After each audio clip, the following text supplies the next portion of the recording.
Hey everybody, it's Dr. Jamie with True Health Chiropractic. We're so excited that you're here with us this evening. Our topic of the month is stress. This is something that oftentimes it kind of gets just pushed under the rug. A lot of the times when we talk about people and let them know, hey, we're doing the workshop, make sure that you tune in, join us for the workshop. They want to know the topic. And when we talk about stress, a lot of times people either say, I'm fine, I don't have any stress, or they just don't realize there are action steps that they can do to actually help, not necessarily eliminate the stress, but to make sure that your body's actually functioning correctly, responding correctly to some of the stressors that are going to be in your life. This is a topic that everyone needs to hear. So as always, we invite you to share this workshop with other people on Facebook, on YouTube. Share it with your friends, your family, even people local to our area, because this is something that everybody is exposed to. We're all stressed. We are all exposed to different forms of stress as well, whether it be emotional stress, physical stress, as in trauma, or even toxins in our environment. These are all forms of stressors that our nervous system and our health and our well-being we have to deal with and be able to adapt to. And so those are the things we're going to talk about tonight, how we can take some specific action steps to obviously eliminate some of the stressors, but also to really, in the big picture, make sure that our bodies are functioning correctly, ideally at 100%, so that our nervous systems and our bodies can better adapt to these situations. So it's not that we're going to teach you how to remove all the stress, because we can't do that, but we can help to make sure that your body is actually functioning ideally as best as possible. So again, if you have questions, if you have comments, you can drop them below. We will be answering them as we go throughout the workshop, and please share and invite as many people as you can. If you're catching the recording, you can always ask questions later as we get notifications if somebody ever makes a comment or asks a question. So please feel free. We are here to serve you and help you in any way that we can. And let's dive into the material. And like I said, if you have questions, you can ask them throughout.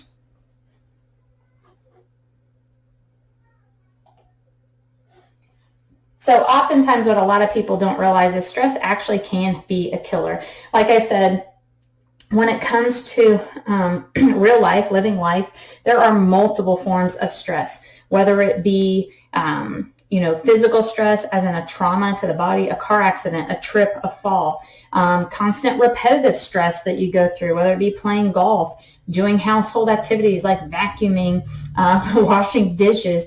I was telling a patient earlier today that oftentimes it's the little things that don't necessarily cause you any pain. It's not about what you did today. It's about what you've been doing over the last month. It's about what you've been doing over the last year. These repetitive things that you do that actually create the problems, not only in your joints, in your spine, but just overall how your body actually feels and how it deals with inflammation and different aspects of fibromyalgia, chronic fatigue, whether it be arthritis. So when we're looking at different aspects, there's absolutely a physical stress component to how your body heals, hormones that are being released, and ultimately the state of health or dis-ease that the body is actually in. The other form of obvious that when people think of stress, they think of the emotional stress. Statistically, it's been shown that over 50% of people do believe that COVID and the entire virus literally has caused them to be at an emotional level of panic. They're distraught. People are depressed. A lot of people still, even up to this time, they have not left their homes. They're not doing things. They're not engaging with people. They're not having those social aspects that are extremely important for your health and your well-being. Also, too, we know that there was also, when they looked at the rise of depression and also the rise of suicides, greatly increased over this time. More than 1,000 rise in calling of hotlines for suicide risk and things like that. All of these different helplines and things like that have seen an increase just due to the fact of COVID. So we know that there are certain stressors that we're all being exposed to, whether it be, like I said, emotional stress and even physical stress. The last is going to be toxins. A lot of people don't realize that the air we're breathing, the food that we're eating, blatant forms of, bad things, donuts and cupcakes, our bodies have to adapt to these stressors. So dietary stressors, as well as toxins in our environment and even in the foods that we eat. So these are all forms of stress that are going to catabolically, actually sometimes can cause different hormones to be released, which in the big picture can start really affecting things when it comes to your heart health, when it comes to your waistline and obesity levels, when it comes to diabetes, fibromyalgia, chronic fatigue, even arthritis and aches and pains. All of these things can be a result of one of those different forms of stress. So at a certain level, we're not going to take away, like I said earlier, we're not going to take away every single amount of stress that you experience. The key is knowing and understanding how you adapt to that stress and being able to take actual physical steps to decrease or balance, I guess I would say, the response that your body is actually having, especially when it comes to certain hormones, as well as the physiological response that's going on at a metabolic level. So when we look at stress, like I said, I went over some of the statistics already with you, just in regards to even COVID, but also too, this statistically, they know that 70 to 80% of all doctor visits are actually due to stress-related illnesses, and over 50% of illnesses are actually caused by stress. So sources of stress, your job, lack of a job, money, relationships, children, junk food, medical drugs, all of these things are those 3 sources of stress I was referring to, whether it be emotional, chemical, physical, toxins. These are all forms of stress that the body has to adapt to. So there's 3 stages of stress. There's the alarm stage, the resistance stage, and the exhaustion stage. And so this was looked at, this has been researched where we look at these 3 different stages that a person will actually go through in response to these different situations in life. So initially the alarm stage, this is more kind of what we refer to as your fight or flight mode. It's the, the absolutely a normal response that the body is going to initiate when, let's say, in the picture you can see, everybody has this same physiological response, well, for the most part. But, let's just say you're driving along. It's not that you're necessarily breaking any rules or breaking any laws, but a lot of the people, because of just the, I guess I would say, negative emotional response, that if you see a police officer behind you and they turn the sirens on, you automatically start to assume you're in trouble, that you've done something wrong, that now you're going to get pulled over, now you're going to get a ticket, what's going to happen to me? So your body goes into this fight or flight response stress mode. And this is okay for a short time, right? Because you're in an emergency response. So the whole point of this is that your body is setting off alarms. And so the body is going to react a certain way. It's going to release cortisol. It's going to release adrenaline. It's going to release different hormones that if these things go on too long, though, that tends to be the problem. And that's when we start leading into other stages of this stress stage. So again, initially when we happen, and this can be anything from the police sirens, it can be watching a scary movie on TV, it can be having a fight with a friend or a family member. All of these things can actually trigger this fight or flight response. Again, the key though is these are short temporary responses that the body does under normal physiological responses to create these so that your body, right, because that's the whole reason it's called fight or flight. We need to be able to prepare the body to either stay and fight the threat, or we need to prepare the body to be able to flee and run. And so certain things have to happen. Your heart rate has to go up. Your blood pressure has to go up. You're going to stop digesting your food. It's not very important to digest a sandwich if you need to be running away from a grizzly bear, right? So we need certain things to actually happen. Your breathing is going to be increased, tightness in the chest and things like that. Obviously, if this doesn't stop, that's where then your body can start leading into the second phase, which is resistance. So now the key is your body's either going to adapt to the threat or it's going to successfully return to normal. Okay, so that's the key. It's when, though, we have this constant part of stress. Like I said, this is not just emotional triggers. This is also physical things. Like I said, repetitive actions that you do. Not using proper body mechanics when you play golf or when you vacuum and do household chores. Maybe you've been in several car accidents. Maybe you have terrible posture and you work and sit at a desk all day and you don't exercise. These are all forms of physical stress that will actually lead the body into this resistance stage because it's not getting the capability to physiologically return to a normal state. Also then, when we look at the exhaustion stage. Now the whole problem is the body completely fails to return to normal. And so this is when we've been exposed to prolonged upsetting experiences, maybe even, like I said, even for, you can go on the extreme ends, whether it might be death in the family, whether it may be caring for a loved one who's very sick and ill for many, many years. It can be abuse. Those are, maybe what I would put on more the extreme. Not everybody has that situation in their life, but again, it's those repetitive things. It's the repetitive physical traumas. It's also the toxins, having a terrible diet, having a lack of vitamins and minerals. Again, the body is going to be in a stressful state where it's trying so hard to return to normal, where eventually, basically, it just gets exhausted and it can't actually do that. So now the problem is your body's going to start overreacting to, really, it doesn't even matter. It can be the slightest little stress, like I said, just stubbing your toe on the sidewalk, or a full-blown actual car accident and different things like that. So now your body actually overreacts, and this is when we typically start to see when different organs in the body aren't functioning correctly.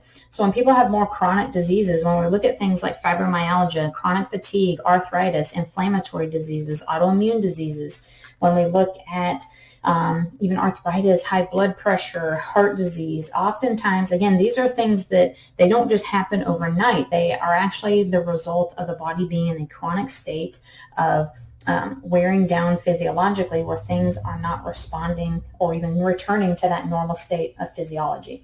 So the dangers of the exhaustion stage, obviously all the things I just mentioned, but is that it's going to cause certain hormones to be released primarily from your adrenal glands. These are very small glands that are located actually on top of the kidneys. And the purpose of these glands, they release different hormones. The three primary ones we're going to focus on are aldosterone, cortisol, and DHEA, or testosterone. And so when we look at aldosterone, its main purpose, if you just want to think of it, it really works primarily to control your blood pressure. Cortisol is key in your metabolism, and testosterone is what actually helps us to build muscle mass, both in men and women. So stress in the body. Stress has a neurochemical effect on this body. So what does that mean? It means that literally stress affects your nervous system, which is your brain, spinal cord, and nerves. This leads to various changes throughout your body when these stress chemicals are spread throughout your nervous system to other organs and tissues. This explains why when people are under stress, they typically have symptoms in other various organs and symptoms, including heartburn, acid reflux, trouble sleeping, headaches, back and neck pain, bloating, gas, constipation, diarrhea, body aches, inflammation. If I want to take these symptoms and categorize them into other things, they were all the things I just said. Heart disease, metabolic syndrome, diabetes, arthritis, fibromyalgia, chronic fatigue. Again, you can put a name on it, but really all those things are a set of symptoms, various symptoms. The symptoms are not the problem. They're the collateral damage of what the underlying issue actually is. So again, we care about the neurological response that the stress is having. That's because what controls all organs, tissues, and cells in your body? The nervous system. So the more that we can actually get the nervous system to be responding appropriately, or reaching, again, going back to that physiological state of balance, normal homeostasis, we know the body's going to be functioning correctly. So again, stress and hormones. So what does aldosterone do? It's a hormone that functions to balance electrolyte levels, water, sodium in the body, as well as to regulate your blood pressure. Acute and chronic stress, which has been linked to high blood pressure, cardiovascular disease, and actual death of heart tissue. Cortisol, the normal function of this hormone is that it rises and falls throughout the day. With production, it's normal that it's highest in the morning and lower in the evening. This is oftentimes what we see when people describe that they have, they're waking up in the middle of the night, 1, 2, midnight, in the morning, can't go back to sleep for several hours. Oftentimes what that means is you're seeing an inappropriate spike in cortisol levels. And so because naturally what cortisol is, its main thing is to increase energy, increase your metabolism in an acute situation. If you almost want to think about it, it's normal that it would be high in an alarm stage, right? Those police sirens coming up behind you in the car. It is not normal, though, for it to be high for long periods of time. It greatly affects your blood sugar levels. It also triggers the release of insulin as well, which ages you even quicker. So again, the main purpose, it's not that when I talk about hormones and things like that, I'm not saying the purpose of this is to not block these hormones to keep them from working. The purpose is to make sure they are functioning in their normal capacity. So again, the cortisol, the main function is to help use energy in times of acute stress by releasing glucose into the blood.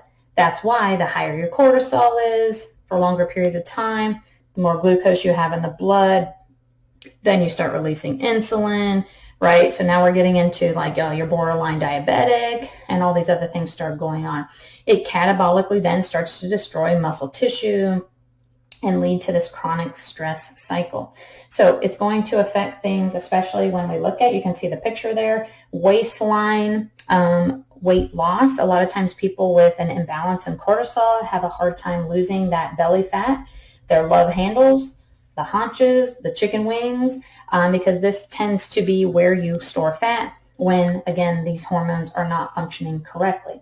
So again, chronic stress disrupts this natural cycle. Many people have a higher baseline cortisol level where they produce too much or too little, again, at the wrong time, and that's the key. Excess cortisol secretion increases your belly fat, again, that waistline fat, because, again, it will cause chronically high levels of insulin, which trigger fat storage. So this all goes together, guys. It's a key.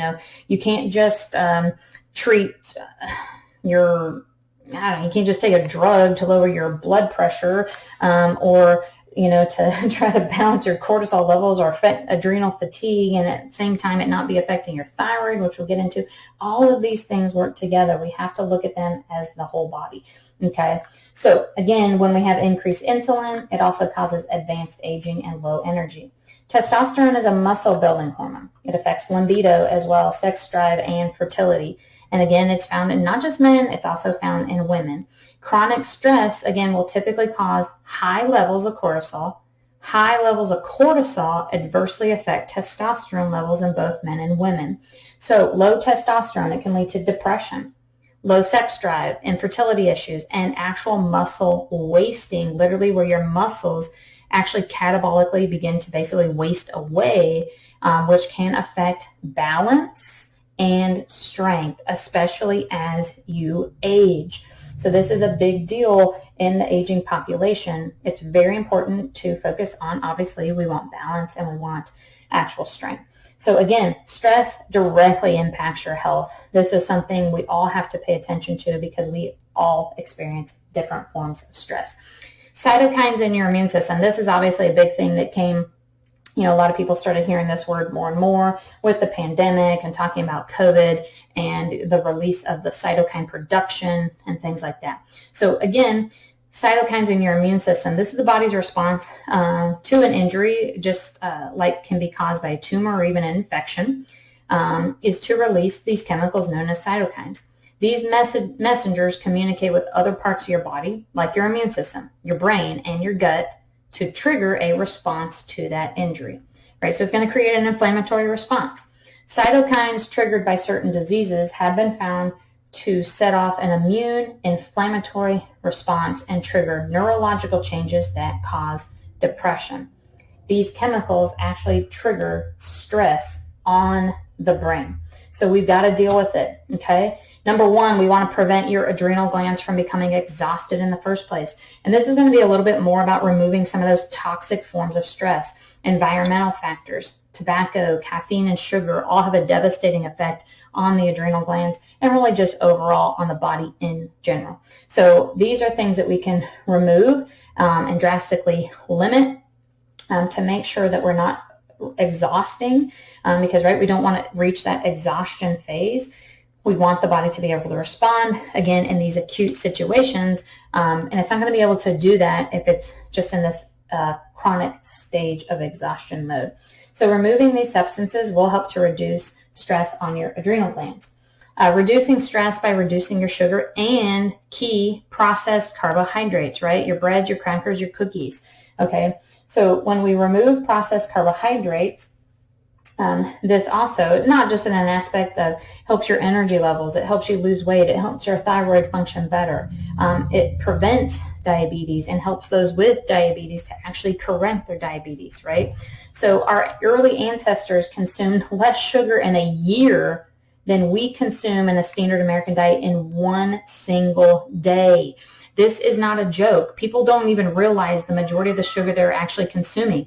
A lot of the times when people tell me, I eat healthy, right? I'm eating oatmeal and I'm eating whole wheat bread and I'm eating whole grains. Again, these are refined carbohydrates that oftentimes are even loaded with extra sugar just to make them taste good so they don't taste like cardboard. But again, if you're eating a diet that consists mostly of grains, refined carbs, you're actually consuming a ton of sugar. And then on top of that, if you are drinking forms of sugar, right, like your Gatorades and your sodas, you're getting even more than you even realize. Help your body with supplementation. The simple truth is the food supply is diminished, and honestly, people don't take care of themselves. So supplements are a necessity, right? The key ones, especially when we're talking about stress, your body's physiological response to stress, I want to focus on these three because these are really different components. Absolutely, what's even not on here is you've got to be taking a awesome, good quality multivitamin and mineral complex. Absolutely. On top of that, though, what we tend to see, and this is why in our clinic, you don't see a vitamin shop A through Z. What we have at our clinic are the things that we have seen over the years that when through blood work and testing that people are deficient in, and they're also not getting through their typical standard daily diet. Vitamin D absolutely combats the effects of stress in the body, healthy moods and feelings of well-being. It has been shown to help because it's the sunshine vitamin, right? Everybody knows that the people that have less sun have extreme forms of suicide and depression. That's why people that live on the East Coast in places like Seattle and Alaska, they have higher rates of suicide. And a lot of that, again, is linked to the lack of sunshine. So vitamin D, at a bare minimum, you want to be taking 5,000 international units daily. Some people, if they are deficient, would actually want to boost that to actually receive a therapeutic dose for a short period of time. Omega-6s and 3s, these actually lower your blood pressure. They support a healthy mood and help prevent and actually treat depression. Why? Because the majority of your nervous system, your brain, spinal cord, and nerves are composed of fat. And this is the number one standard thing that's actually missing from a standard American diet, and it's fat. Because for years they've been telling us to eat low-fat, low-calorie foods. Magnesium, it helps to actually calm your nervous system. It aids in recovery, relieves muscle tension, and helps with sleep because your body heals when it sleeps. That's going to be one of our upcoming webinars that we're going to be focusing on is going to be sleep, how to sleep better, have more productive sleep to stay healthy and well. You've got to exercise. You have to move your body. This helps to relieve built-up tension. It helps to expel these stress hormones that I'm talking about and clear your mind. It also helps to relieve endorphins. These are your natural feel-good chemicals that are in the body. So we do see that oftentimes people, when they move, it helps to relieve pain from arthritis, pain from fibromyalgia, pain from chronic fatigue. Burst training is one of the most successful ways to accomplish this because it actually raises your good hormones and decreases your bad hormones. But just get started by moving. One of the best things you can do is actually just walk and get started on a routine where you're exercising, 4 to 5 times a week. You've got to be working and moving those joints, getting that nervous system moving, giving the brain exercise. Because the number one thing your brain needs to be able to function is oxygen. And the best way to do that is actually moving your body. So go for a walk. California State University found that a 10-minute walk is enough to increase energy, alter your mood, and actually affect a positive outlook for up to 2 hours. So in taking, 2 to 3 10-minute, 15-minute walks is better sometimes if you don't have a lot of time and you can't fit in this, 30-minute workout. Just doing shorter 10-minute walks, we're getting your heart rate up. That's awesome. You just got to create a routine and get started moving in the right direction. And also make a schedule. Make time at least once a week to do something that you love and put it on your schedule so you actually do it, right? People have a thing about, mentally, most people don't want to miss appointments, right? Because again, it's this kind of emotional trigger. You either don't want to let the person down, say it's a coworker or a teammate, say it's a friend or family member, right? If you actually schedule an appointment, a lunch, a breakfast, a dinner, a massage, a pedicure, just meeting up with somebody, right? You don't want to let that person down. And the whole point is that you schedule it. You make an appointment, and then you're going to actually do it. So take time for yourself to read a book, to watch a funny movie, have a date night. All of these things are crucial for your emotional well-being. And sleep. Science is showing more and more that we need 6 to usually 7 or even 8 hours or more of sleep. And lack of sleep will increase stress. It will wreck your hormones, especially cortisol levels and aldosterone.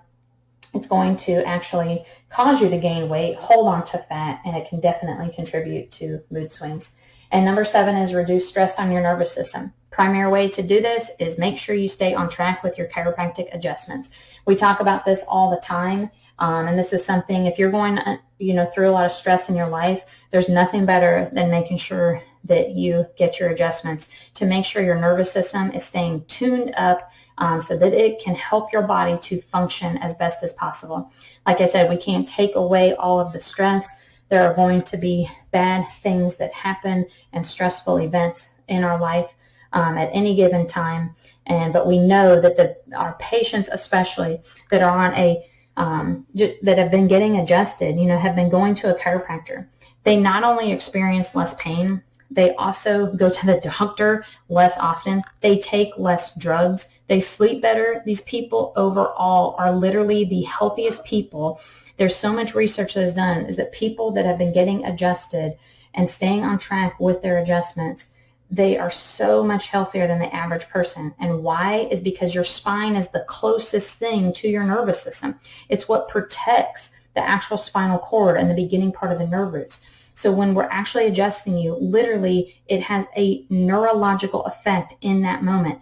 Not only that, but it also boosts your immune system. There's research and science that shows after you receive a chiropractic adjustment, primarily especially, they've noticed that when you actually get a adjustment to the neck, because where are those nerve roots going? Tons of your lymph nodes, your glands, that your immune system is over 200% stronger for literally up to several hours. So again, there is a direct impact on your body in these physical, emotional, and chemical types of stress that if we can remove the tension, your body will function better and closer to that ideal level. So again, stress causes tension to build up in the muscles and the joints. Kind of just if you wanted to think about it in that simplest concept.